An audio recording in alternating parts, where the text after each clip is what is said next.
বিসমিল্লাহির রহমানির রহিম।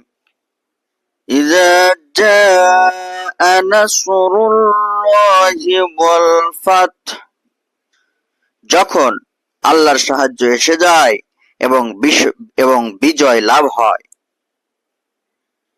বিজয় মানে কোনো একটি যুদ্ধ বিজয় নয়, বরং এর মানে হচ্ছে এমন একটি চূড়ান্ত বিজয় যার পরে ইসলামের সাথে সংঘর্ষ করার মতো আর কোনো শক্তির অস্তিত্ব দেশের বুকে থাকবে না।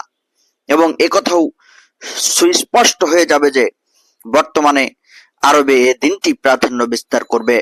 কোন কোন মুফাসসির এখানে বিজয় মানে করেছেন মক্কা বিজয়, কিন্তু মক্কা বিজয় হয়েছে ৮ম হিজরিতে, আর এই সূরাটি নাজিল হয়েছে ১০ম হিজরির শেষের দিকে। বিজয়ের মানে যদি মক্কা বিজয় হয়, তাহলে সমগ্র সূরা তাওবা মক্কা বিজয়ের পর নাজিল হয়। তাহলে আন-নাসর কেমন করে শেষ সূরা হতে পারে? নিঃসন্দেহে মক্কা বিজয় এদিক দিয়ে চূড়ান্ত বিজয় ছিল যে তারপর আরবের মুশরিকদের সাহস ও হিম্মত নিস্তেজ হয়ে পড়েছিল। ওয়ারাআইতান নাসা ইয়াদখুলুনা ফি দীনিল্লাহি আফওয়াজা। আর হে নবী, তুমি যদি দেখো যে লোকেরা দলে দলে আল্লাহর দ্বীন গ্রহণ করছে,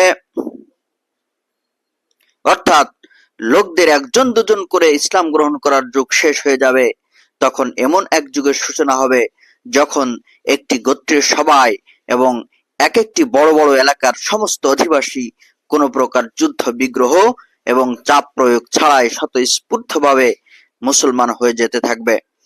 ৯ম হিজরির শুরু থেকে এই অবস্থার সূচনা হয়। এই কারণে এই বছরটিকে বলা হয় প্রতিনিধি দলের বছর। এই বছর আরবের বিভিন্ন এলাকা থেকে একের পর এক প্রতিনিধি দল রাসূলুল্লাহ সাল্লাল্লাহু আলাইহি ওয়াসাল্লামের কাছে আসতে থাকে। তারা ইসলাম কবুল করে বিশ্বনবীর মুবারক হাতে বায়াত গ্রহণ করতে থাকে। এমনকি ১০ম হিজরিতে যখন তিনি বিদায় হজ করার জন্য মক্কায় যান, তখন সমগ্র আরব ভূমি ইসলামের ছায়াতলে আশ্রয় নিয়েছিল এবং সারা দেশে কোথাও একজন মুশরিক ছিল না।